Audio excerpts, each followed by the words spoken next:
Una record. Yeah, na record. She's possible. Yeah, we're talking about sex today. Now I know you're a Christian, ushakwazika, ule pastor na nini? Why talk about sex? Scratch that, I'm talking to anybody that is a teenager. Leo hii, I want to tell you about something that is written in Genesis chapter 2 from verse 18 downwards. And God, looking at man, and so it is not good for man to be alone, he said to himself to make a helper for Adam. And he made a woman. Adam called her Eve because she was drawn out of my flesh. And he said, this is now flesh of my flesh and bone of my bones. After that, they went on to beget the whole human race. How did they do that? They had sex. This is what happens, dear teenager.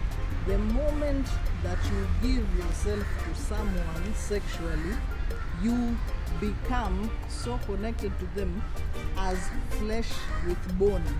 Yani unakuwa ile flesh of my flesh, bone of my bone. Getting out of there, urongo.